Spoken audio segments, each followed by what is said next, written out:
Ayah bunda, pada kesempatan yang mulia ini kita akan mencoba belajar dari hadis Nabi Muhammad SAW yang terdapat dalam kitab Arba'in Nawawi. Hadis yang akan kita bahas adalah hadis yang ke-17. Temanya tentang ihsan, berbuat baik. Dan sebelumnya di hadis yang ke-16 kita telah belajar satu hadis dari Nabi Muhammad SAW yang mana hadis itu diriwayatkan dari sahabat nan mulia namanya Abu Hurairah. Hadis itu bercerita tentang larangan marah. Kata Nabi, la taghdab, janganlah kamu marah. Maka wasiat ini Nabi sampaikan kepada salah seorang sahabat karena ada sahabat yang datang menghadap Nabi dan kemudian minta diberi nasihat, minta wasiat kepada Rasulullah.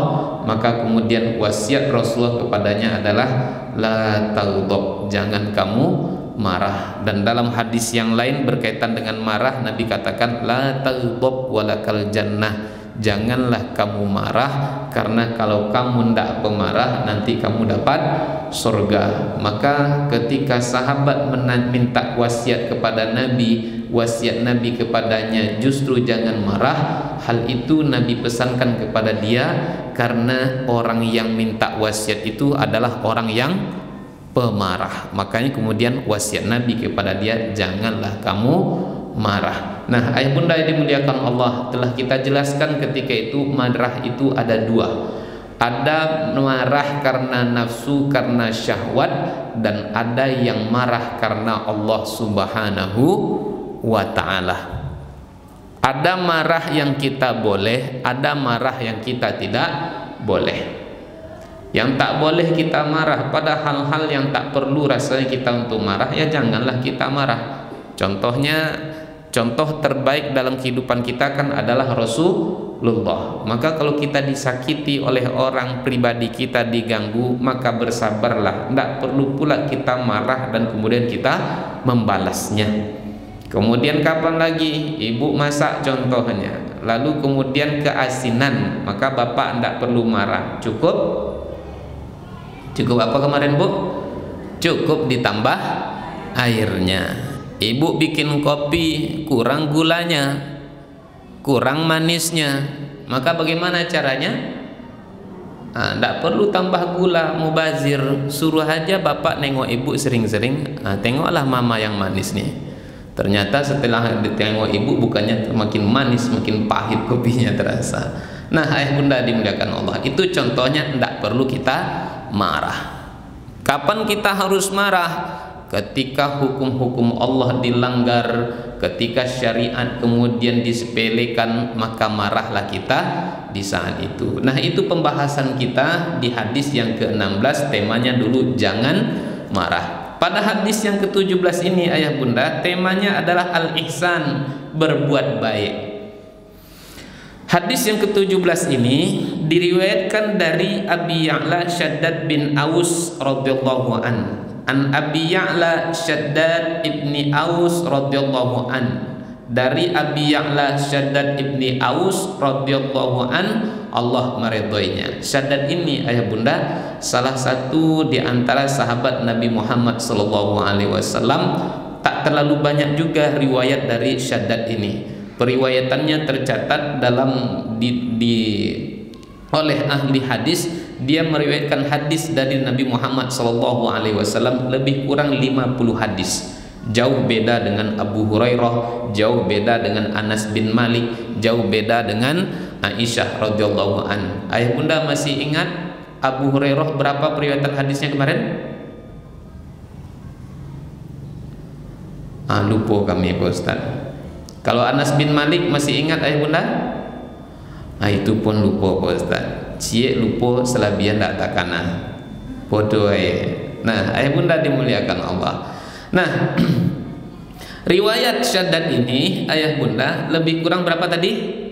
50 hadis yang dia riwayatkan dari Nabi Muhammad SAW. Dan Shaddad bin Aus ini termasuk sahabat yang hampir tidak pernah absen untuk ikut di medan jihad. seorang pemuda yang tak pernah gentar untuk hadir di medan jihad. Dia ikut di medan Badar, dia juga ikut di medan Uhud dan peperangan-peperangan yang lainnya. Pernah suatu ketika di masa yang pernah dia alami, ayah bunda, ada kisah di masa yang pernah terjadi yang dialami oleh Syaddad ini. Suatu ketika dia mau tidur, ketika dia tidur tapi begitu sulit dia untuk tidur. Contoh kalau kita sudah dibaringkan badan jam 10 tapi kemudian sampai jam 12 sampai jam 1 ia tak kunjung bisa tidur, sehingga apa katanya, ini api neraka barangkali menghalangi aku untuk tidur. Maka ketika itu dia berwudu dan kemudian dia sholat sampai pagi. Maka kemudian menjelang pagi itu barulah dia beristirahat, kemudian barulah tenang dirinya si Syaddad bin Aus ini. Tengok ayah bunda,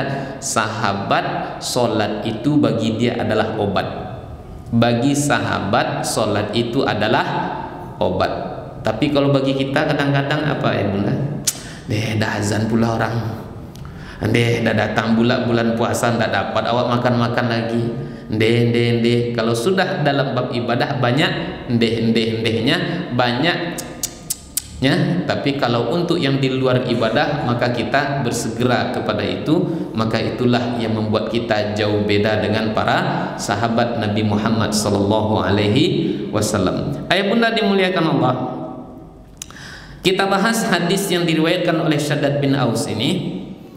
Anna Nabiyya sallallahu alaihi wasallam qala, bahwasanya Nabi Muhammad sallallahu alaihi wasallam bersabda, Innallaha katabal ihsan ala kulli syai'. Sesungguhnya Allah mewajibkan untuk berbuat baik dalam segala sisi kehidupan. Dalam segala hal kita disuruh untuk berbuat baik. Lalu lanjut hadis Nabi, fa idza qataltum fa ahsinul qitlah. Maka apabila kamu membunuh, maka baikkanlah membunuh itu. Wa idza dzabhtum, dan apabila kamu menyembelih, apapunlah yang disembelih, mau sapi kah, mau kerbau kah, mau kambing kah, mau ayam kah, fa ahsinudz dzabhah, maka berbuat baiklah engkau dalam menyembelih itu. Wal yuhidda ahadukum syafratahu, dan hendaklah di antara kamu, kata Nabi, menajamkan alat sembelihannya. Wal yurih dzabihatahu, dan kemudian dia menyenangkan hewan yang akan dia sembelih itu.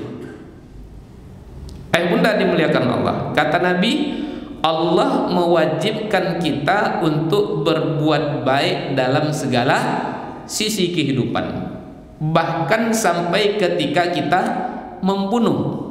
Mana contohnya Pak?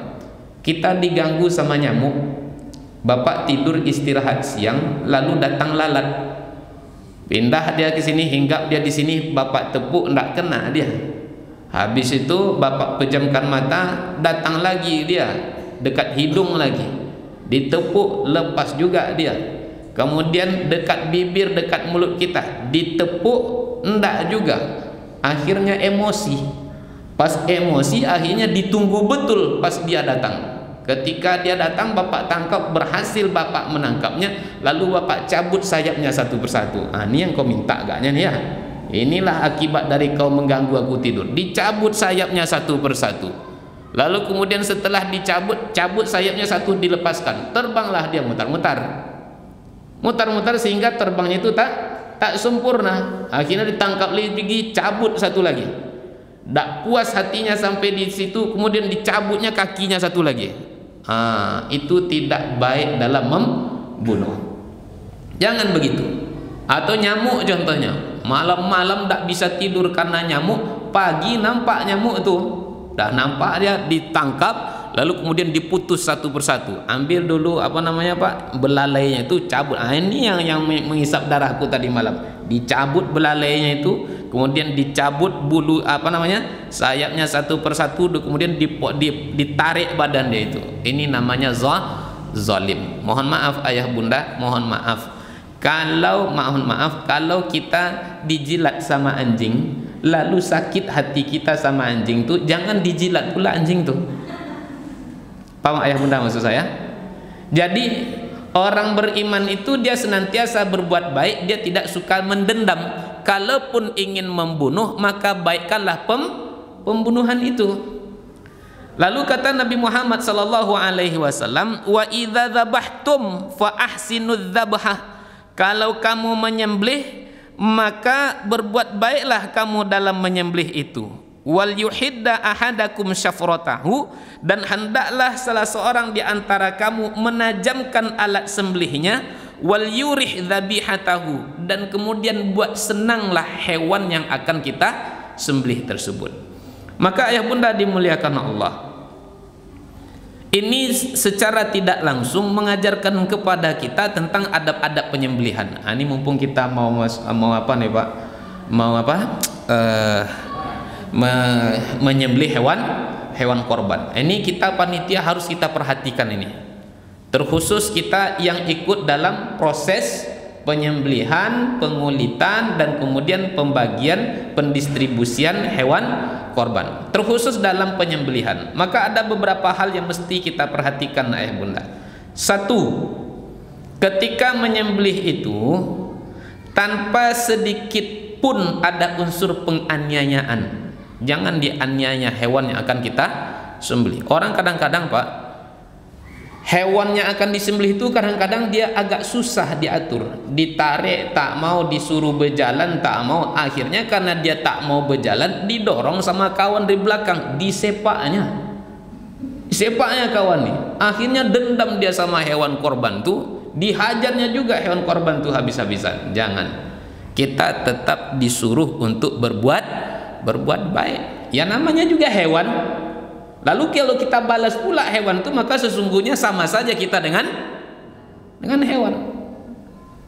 Maka bahasa yang kita sebutkan tadi, kalau kita dijilat oleh anjing lalu sakit hati kepada anjing, jangan dijilat anjing itu. Tetap kita disuruh untuk berbuat baik kepada hewan yang akan kita sembelih. Itulah Islam. Tapi saya nengok ayah bunda, saya sempat tengok dulu di Facebook, kalau tak salah ada menyembelih 1000 ekor kerbau di mana itu? Tahun-tahun 2018 viral di media sosial. Tak lama setelah menyembelih hewan korban ada kerbau-kerbau itu, dia bukan orang Islam, maka kemudian negeri itu ditimpa oleh bencana. Saya lupa di mana negerinya. Ada pula saya tengok ayah bunda, diikatnya kerbau Pak. Setelah kerbau itu diikat, lalu kemudian dipecut kerbau itu, berputar dia, lalu kemudian ada yang ditombak satu persatu, ada yang kemudian dicatoknya pakai parangnya, lalu kemudian artinya apa ya bunda? Penyiksaan terhadap hewan. Tidak boleh ditusuk di kanan, ditusuk di kiri, ditebas di atas lehernya, ditebas di pundaknya, ditebas di kakinya. Ini penganiayaan, ini satu kezaliman. Ingat, az-zulmu zulumatu yaumal qiyamah. Siapa yang berbuat zalim di dunia, nanti di hari kiamat dia juga akan dizalimi oleh Allah Subhanahu wa taala. Itulah Islam. Sampai kepada menyembelih hewan pun ada adabnya, mesti kita berbuat baik. Lalu kemudian adab kita dalam menyembelih, satu tadi, jangan sampai ada unsur kekerasan, jangan sampai ada unsur penyiksaan. Yang kedua apa? Bagian dari ihsan terhadap yang hewan yang akan kita sembelih, yaitu dengan merebahkannya ke tanah, tidak dengan memaksakan dan tidak dengan menyeretnya dengan kekerasan dan dengan kekejaman. Usahakan dengan sebaik-baik mungkin. Berusahalah kita dengan semampu kita, tentu bisa dibujuk terlebih dahulu supaya dia mau duduk, supaya dia mau berbaring, usahakan terlebih dahulu. Tapi kalau sekiranya dengan segala macam cara dibujuk begini dan begitu tak mau, maka kemudian apa boleh buat, tapi tetap diperhatikan ada adab, tetap berbuat ihsan. Kemudian yang ketiga, ayah bunda yang dimuliakan Allah, kalaupun menyembelih hewan, karena ini berkaitan juga dengan penyelenggaraan hewan kurban kita, hadapkanlah hewan kurban itu ke arah kiblat. Kemudian apalagi membaca, menyebut nama Allah setidaknya Bismillahi Allahu Akbar. Terus apalagi sesuai dengan hadis kita tadi, wal yuhidda ahadukum syafratahu, hendaklah salah seorang di antara kamu itu menajamkan alat sembelihannya. Ini kadang-kadang sering terjadi, saya tengok ayah bunda, oh ini parang nih maden ini nih dari situ tuh aku beli nih, tajam nih kata dia. Sapi ada 15 ekor. 15 ekor sapi itu ayah bunda, pertama disembelih, yang kedua langsung tanpa diperhatikan lagi ketajaman dari alat sembelih itu sendiri, maka tidak teliti. Maka kalau kita tak teliti, maka ada unsur kezaliman. Setiap kali kita mau menyembelih hewan itu, pastikan bahwasanya alat sembelihan kita masih tajam. Bagian dari adab ihsan dalam penyembelihan itu ayah bunda dimuliakan Allah, jangan sampai, tadi kan kita memastikannya tentu dengan diasah terlebih dahulu. Jangan sampai mengasah pisau kita, mengasah parang kita itu, kemudian pengasahannya itu di hadapan hewan yang akan kita sembelih. Ini hewan korban nih, dia mengasah di sini, kata dia. Zalim. Maka Nabi marah kepada orang yang berbuat seperti ini. Apa kata Rasulullah SAW kepada orang yang memperlihatkan penajaman pengasahan pisaunya, parangnya di hadapan hewan yang akan disembelih itu? Akankah kamu membunuhnya 2 kali, kata Nabi Muhammad SAW? Akankah kamu membuat dia mati 2 kali? Engkau membunuhnya 2 kali, membuat dia mati 2 kali. Kok mati 2 kali? Satu karena mati ketakutan, yang kedua mati karena disembelih. Oh, hewan itu kan tak ada rasa. Hewan tak ada rasa, ada. Contoh, tidak usahlah sapi, tidak usahlah kerbau ayah bunda, ayam saja. Ayam anaknya habis menetas, telurnya habis menetas, lalu kemudian dia bermain bersama anaknya, ganggulah coba nanti anaknya. Ambil agak 1, ambil agak 2, kira-kira kita dapat apa? Dapat cotok manis kita kan?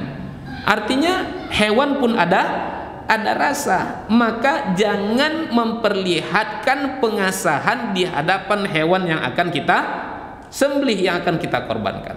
Kemudian adab berikutnya yang juga bagian dari adab ihsan terhadap hewan yang akan kita sembelih ayah bunda yang dimuliakan Allah, memastikan memotong urat nadi dan urat lehernya, dan tidak boleh sampai putus. Maksudnya lehernya yang putus, Pak, bukan apa namanya, yang urat-urat hukum ada urat 3 urat di sini, ini mesti putus. Maksud saya itu jangan sampai lehernya itu putus, terpisah antara kepala dengan badan. Nah, ini bukan penyembelihan kaum muslimin. Bagi orang-orang kafir bukan begitu menyembelih. Kalau kita menyembelih kan dari bawah. Orang kafir saya tengok ayah bunda ditebas dari atas dengan sekali tebasan, sehingga ketika itu putuslah putus lehernya, terpisah kepala dengan badan. Tidak boleh. Kita cukup yang putus itu urat-urat yang ada di dalam, jangan sampai memutuskan lehernya. Bagian lagi ihsan terhadap hewan yang akan kita sembelih ayah bunda dimuliakan Allah, membiarkan hewan itu sampai mati kemudian baru dikuliti. Pastikan hewan itu benar-benar mati baru kemudian dikuliti. Kalau dia belum pasti matinya, masih bergerak-gerak, dia jangan dikuliti terlebih dahulu, biarkan terlebih dahulu, sabar kita terlebih dahulu. Ini kadang-kadang kan tidak ayah bunda. Sering kadang-kadang saya tengok di beberapa tempat ada orang yang mungkin barangkali ditunjuk sebagai panitia di situ, dia ingin segera untuk menyelamatkan kaki-kaki hewan korban itu. Akhirnya hewan belum sempurna mati kemudian sudah dikuliti. Supaya apa? Dia bisa menyelamatkan mana yang bisa dia selamatkan, mana yang bisa dia ambil. Di antaranya nanti akan diambil apa? Dapat dipastikan, 1, dia amankan kulit. Yang kedua dia selamatkan biasanya bagian kepala kemudian dia selamatkan bagian kaki-kakinya, untuk supkah namanya, untuk sotokah namanya, dan seterusnya. Dan perlu juga saya sampaikan di sini ayah bunda, mana tahu nanti ada ayah yang panitia jangan sampai mengambil upah, jangan sampai mengambil upah, karena Nabi melarang. Wa alla yu'tiyal jazar minhu syai', jangan sampai tukang jagal, jangan sampai panitia mengambil upah dari pelaksanaan penyembelihan hewan korban. Jangan sampai, dilarang oleh Nabi Muhammad sallallahu alaihi wasallam. Maka di situ ayah bunda, yang kaya, mohon maaf, yang kaya sudah berkorban dengan hartanya, dibelinya sapi, dibelinya kambing, dibelinya kerbau. Maka kita yang Allah belum titipkan nikmat kekayaan, belum sempat kita berkorban, ayo kita berpartisipasi untuk membantu si kaya. Makanya kalau kita kembalikan dalam pepatah orang Minang ayah bunda, bagi orang Minang itu tak ada yang tak berguna, semuanya orang berguna. Sehingga ada pepatah pernah saya dengar, yang pakak palapeh badia, yang buto pambuih lasuang, yang apa lagi pak, yang pakak palapeh badia, yang buto pambuih lasuang, yang lumpuh pahala ayam. Paham bapak ibu maksudnya? Ndak paham Ustaz, karena kami bukan orang Minang Ustaz. Oke lah. Yang pakak apa tadi bu? Yang pakak apa? Yang pakak palapeh badia. Tahu bapak ibu badia? Bedil. Biasanya bulan Ramadan yang dari bambu itu pak. Kan yang ada api yang dicucukkan, kemudian berbunyilah dia keras, pang, katanya kan kuat bunyinya itu pak. Itu bedil tuh. Kenapa disuruh yang peka? Supaya telinganya ndak sakit, supaya dia tak terganggu. Makanya yang peka disuruh untuk mengurus bedil, yang buta disuruh untuk mahambui lasuang. Lasuang itu bahasa Indonesianya lesung kalau tak salah pak. Betul lesung bu? Lesung sudah bahasa Indonesia tuh bu? Orang tempat menumbuk-numbuk tuh pak, numbuk kopi, numbuk padi tuh. Nah si buta itu kerjanya supaya apa? Karena dia tak melihat, supaya matanya itu tidak kelilipan dari apa yang ditiupnya. Itu yang buta. Kemudian yang lumpuh pahala wayam, maksudnya yang lumpuh disuruh untuk menunggu padi, menunggu jemuran, supaya nanti yang padi yang dijemur itu tidak dimakan, tidak diganggu oleh ayam. Sehingga ketika nanti ada ayam, setidaknya dengan tangannya syah, dia menghalau ayam, memberikan isyarat. Jadi ayah bunda, dalam hal penyembelihan hewan korban ini, maka masing-masing kita bagi-bagi tugas. Nah, kemudian ayah bunda dimuliakan Allah, tadi sampai pada membiarkan hewan sampai mati, kemudian baru dikuliti. Poin berikutnya diantara ihsan kepada hewan ayah bunda, tidak menyembelih hewan yang masih menyusui. Hindari menyembelih hewan yang masih menyusui, karena nanti zalim kita, karena dia belum bisa makan, karena dia masih bergantung kepada induknya. Ihsan lagi apa? Tadi sudah mengasah hendak dekat sembelihan. Kemudian tak kalah pentingnya, jangan sampai menyembelih nampak oleh yang lainnya. Maksudnya ya bunda, kita menyembelih satu di sini nih, kambing, kerbau, sapi yang kita sembelih itu, usahakan ditutup dari pandangan hewan yang lainnya. Usahakan jangan sampai nampak, itu adab kita. Lalu kemudian ayah bunda dimuliakan Allah, di antara ini di luar dari penyembelihan lagi ayah bunda, di antara kita ihsan terhadap hewan ini secara umum ayah bunda, tidak membebani hewan tersebut dengan yang di luar kemampuannya. Ini kan saya tengok barangkali di kampung-kampung yang punya kuda, kayak yang punya bendi itu pak, itu hati-hati. Saya kasihan nengok bendi-bendi itu, kadang-kadang bendinya sudahlah kurus, sudahlah tengkak-tengkak. Tahu bapak tengkak-tengkak? Pokoknya sudah cacat lah kakinya, tidak maksimal lagi dia untuk berjalan. Tapi kemudian isinya di belakang penumpangnya masih dipadatkan juga. Dia sudah letih, lalu kemudian dipaksa juga berjalan. Ini tidak ihsan kita kepada kepada hewan. Maka ayah bunda dimuliakan Allah, kata Nabi, sesungguhnya Allah mewajibkan untuk berbuat ihsan dalam segala sesuatu, termasuk dalam membunuh. Jangan sampai menyiksa, jangan sampai menganiaya. Maka kalau lebih jauh lagi ayah bunda, kalaulah kepada hewan saja kita disuruh untuk berbuat baik, apalagi, saya ulang, kalaulah kepada hewan saja kita disuruh untuk berbuat baik, apalagi kepada sesama manusia. Tapi kadang-kadang ayah bunda, mirisnya kita dengan kondisi hari ini terbalik. Kadang-kadang orang menyamakan manusia dengan hewan. Sedih kita melihat video-video yang sempat, contohnya dulu apa yang menimpa saudara kita di Rohingya. Sedih kita melihat saudara-saudara kita, video-video yang ada di Suriah. Sedih kita melihat saudara-saudara kita yang ada di Palestina. Penyiksaan demi penyiksaan sudah melampaui norma-norma kemanusiaan. Berbuat zalim. Disitulah letak kemuliaan Islam. Kalaulah kepada hewan disuruh berbuat baik, apalagi kepada sesama. Saya tengok video-video itu Pak, ngeri kita nengoknya. Bahkan kadang-kadang bukan orang dewasa saja, bukan remaja saja, anak-anak pun tak luput dari penyiksaan demi penyiksaan. Ada yang saya tengok ditembak di sini ya, sehingga hancurlah rahang bawahnya ini Pak.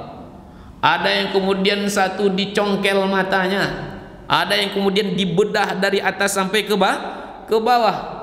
Ada kemudian penyiksaan dikumpulkan anak-anak muda nih, kalau tak salah di Rohingya atau di mana ketika itu, dak videonya itu diikat anak-anak muda tuh Pak, agak 5 atau 7 orang, lalu dipukul tangannya kuat-kuat pakai kayu. Bahkan ada yang patah-patah ketika itu. Nah, Islam tidak memperbolehkan hal-hal seperti itu. Contoh syariat Islam, kita tengok syariat Nabi Sulaiman. Masih ingat ayah bunda kisah Nabi Sulaiman ketika dia sampai di lembah semut? Masih ingat?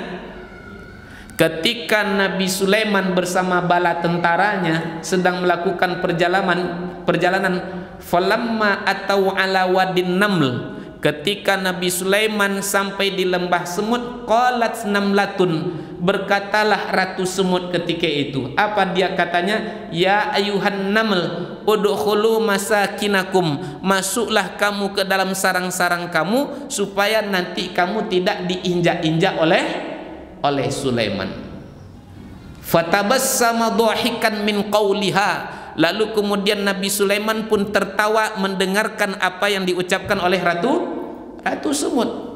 Padahal sesungguhnya kan bisa saja Nabi Sulaiman karena keperluan yang penting, perjalanan Nabi Sulaiman ke perjalanan demi syariat, demi perintah Allah Subhanahu wa taala, tapi Nabi Sulaiman tetap menjaga kehormatan, tetap menjaga dan bisa berbuat baik kepada makhluk Allah. Ketika itu dia dengan bala tentaranya, dia berbuat baik dengan cara apa? Hendak dia injak-injak semut-semut yang sedang ada di hadapan, ada yang sedang di tempat yang akan dilalui oleh Nabi Sulaiman. Itulah Islam, disuruh kita untuk berbuat baik dalam segala sisi kehidupan, bahkan dalam sampai membunuh dan menyembelih. Maka termasuk contohnya dalam bab membunuh, kata di dalam buku ini dijelaskan ayah bunda yang dimuliakan Allah, wa min jumlatil ihsan inda qatlil muslim fil qisas ayyatafaqqada alatal qisas. Dan secara umum berbuat ihsan ini juga ditegakkan bagi seorang muslim ketika melaksanakan kisos.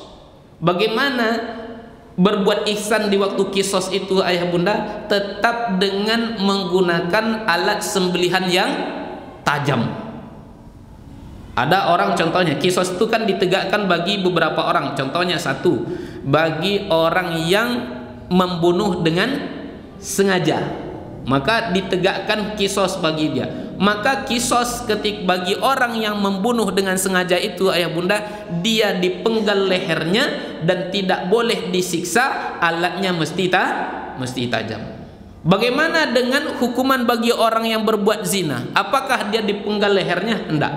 Orang yang berbuat zina ketika ditegakkan hukum bagi dirinya, dia tidak dipenggal lehernya. Kalau dia berzina padahal masih antara bujang dan gadis, maka dia dipukul sebanyak mi'ata jaldatin, 100 kali pukulan. Kalau yang berzina itu, sudah menikah, maka hukumannya dikisos? Enggak dikisos, tapi diapakan? Dirajam sampai mati. Artinya di situ saya tengok ayah bunda dimuliakan Allah, tidak ada rahmat tercurah bagi orang yang ditegakkan bagi dia hukum rajam. Tidak ada rahmat. Kenapa ayah bunda? Saking bencinya syariat, saking bencinya Allah Subhanahu wa taala kepada pelaku zina padahal dia telah menikah ayah bunda, maka kemudian dia dirajam sampai mati dengan menggunakan batu yang besar. Ambil batu yang besar lalu kemudian dihempaskan ke kepalanya, begitu? Enggak. Hukum rajam tak boleh dengan menggunakan batu yang besar dihempaskan ke kepalanya langsung dia mati ketika itu, enggak. Tapi dengan menggunakan batu yang sedang, dipukullah, dilemparilah dia tanpa ada belas dan kasih sayang. Sehingga ayah bunda dimuliakan Allah, tak ada air yang najis, tak ada air yang paling dibenci oleh syariat melainkan air yang ditumpahkan tidak dengan jalan yang hak, air yang ditumpahkan tidak dengan akad pernikahan atau akad perkawinan. Nah ayah bunda dimuliakan Allah, berbuat baik dalam segala kondisi. Ayah bunda, kita lanjut karena hadis ini pendek, kita langsung hadis yang ke-18. Sebelum kita masuk ke hadis yang 18, dalam hal penyembelihan, dalam hal berbuat ihsan dalam segala kondisi, ada yang ingin bertanya ayah bunda? Ada yang bertanya Pak? Ini masalah penyembelihan. Baik. Yang menanyakan seperti tadi, kita kan tidak bisa menerima upah.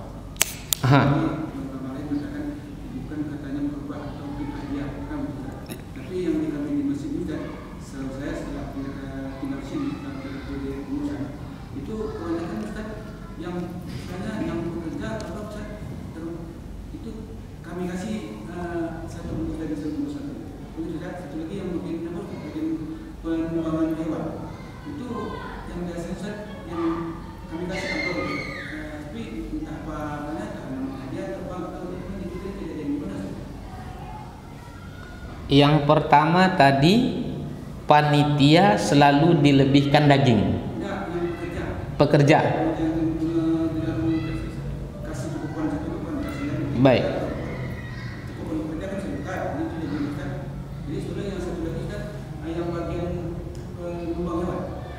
Penyumbang hewan. Arti yang menyembelih berarti. Menumbangkan hewan tadi. Oh, oke.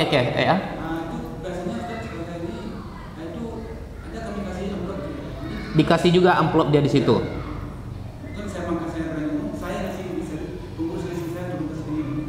Baik. Tradisi kebiasaan yang berlaku di tempat kita, contohnya tadi, yang menyembelih dilebihkan, kasih kupon 1. Yang menumbangkan hewan, dikasih lagi dia amplop. Terus apa lagi? Pekerja pun dikasih juga dia amplop atau dikasih dia daging ketika itu. Nah, ayah bunda dimuliakan Allah, kalau kita berangkat dari hadis Nabi Muhammad SAW sebagaimana yang kita katakan tadi, pekerjakah namanya, panitiakah namanya, dia tidak boleh mengambil upahnya di situ.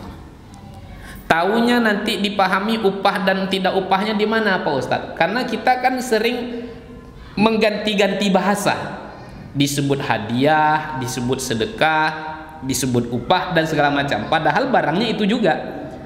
Nah, ayah bunda dimuliakan Allah, itulah pentingnya edukasi, itulah pentingnya pemahaman bagi kita umat umat Islam. Kata Nabi apa?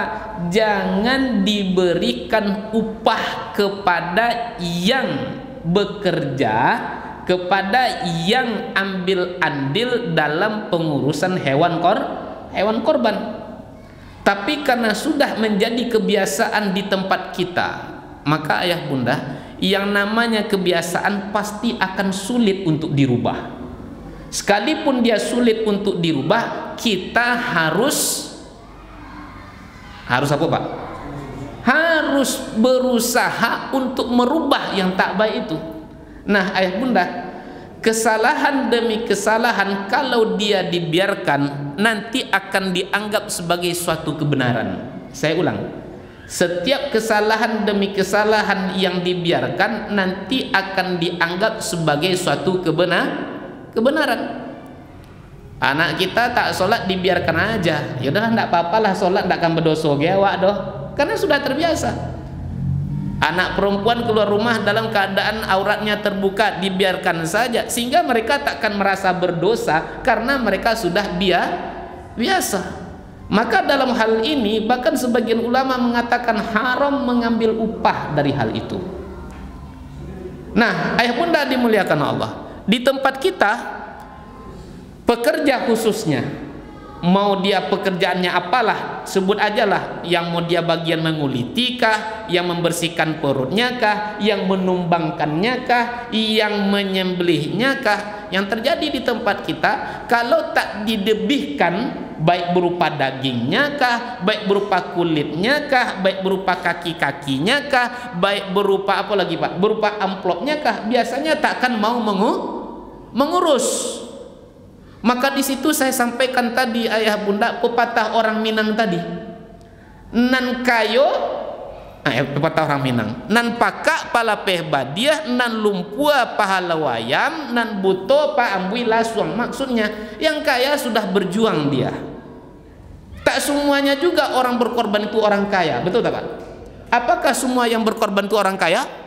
Enggak, bahkan dia menabung 2 tahun 3 tahun supaya dia bisa ikut berkorban. Maka ketika dia sudah berusaha, dia menabung, kita yang belum berkorban, maka apa yang kita lakukan? Korbankan tenaga kita.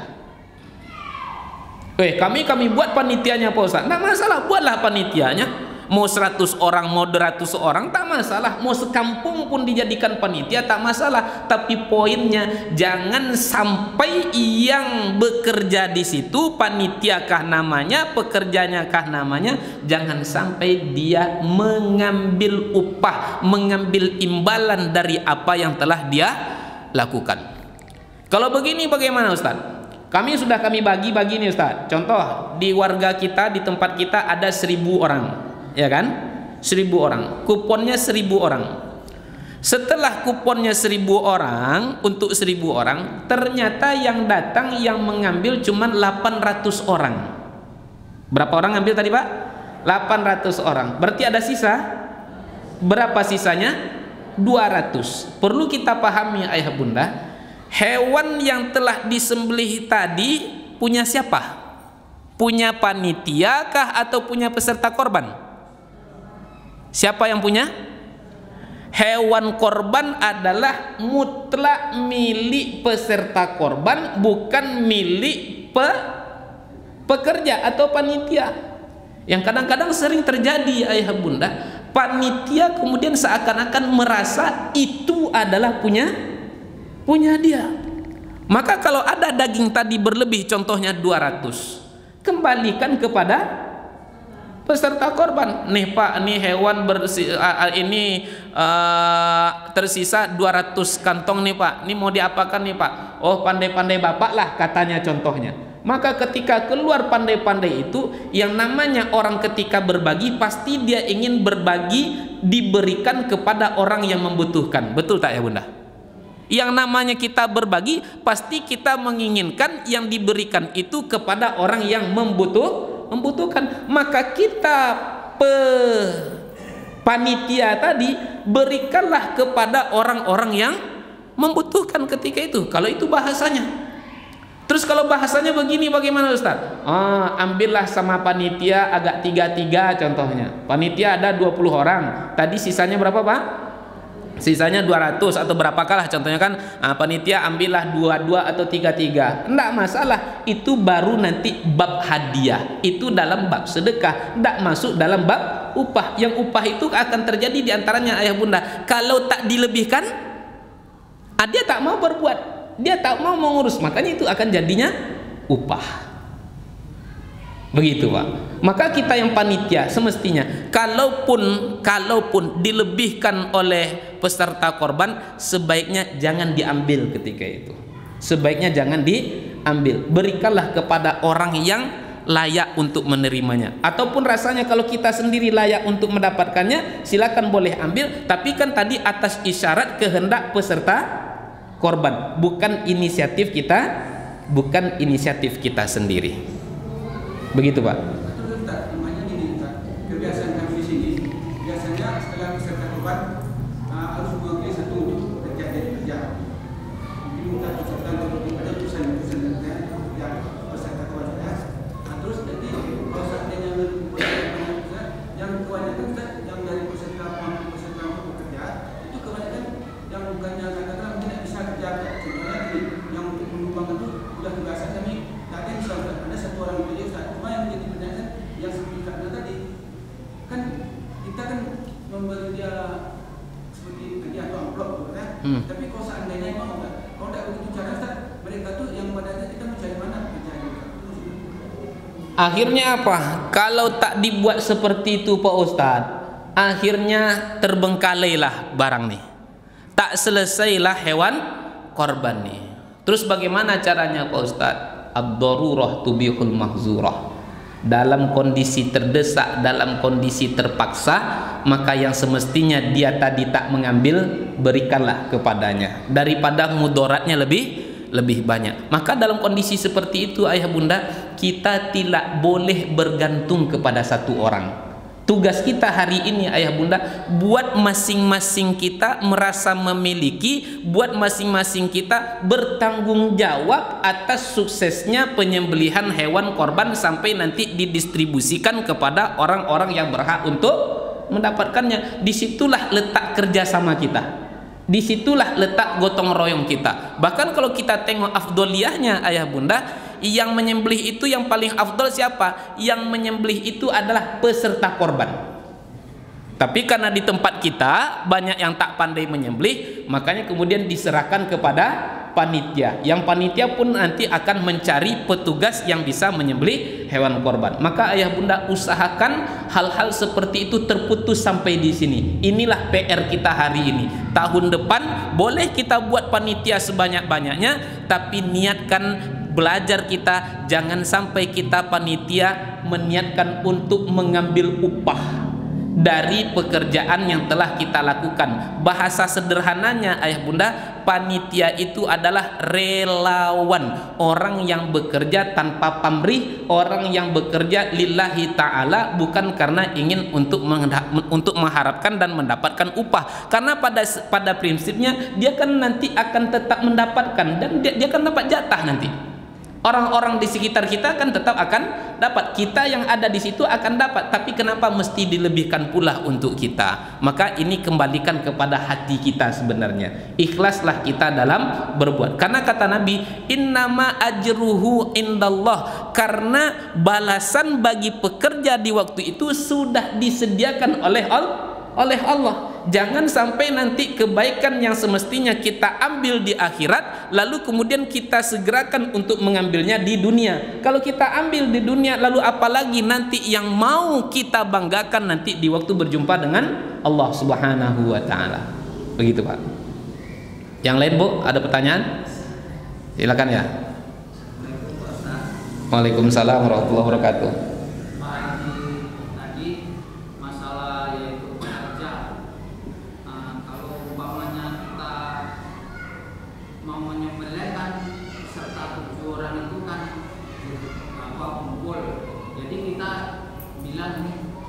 Bapak-bapak, ibu-ibu berpeserta kita untuk menyembelih ini kan ada pekerja. Bagaimana kalau sedikit untuk hadiah gitu. Macam mana itu Pak? Kalau itu kan biasanya bersedia gitu, boleh enggak? Bagaimana kalau bagian ibu, contohnya nanti ibu kan semestinya biasanya dapat 4 kantong, lalu nanti 1 kantong yang punya ibu kami berikan kepada pekerjanya. Pada prinsipnya ayah bunda, kalau itu dianggap sebagai upah, dia tidak boleh mengambilnya.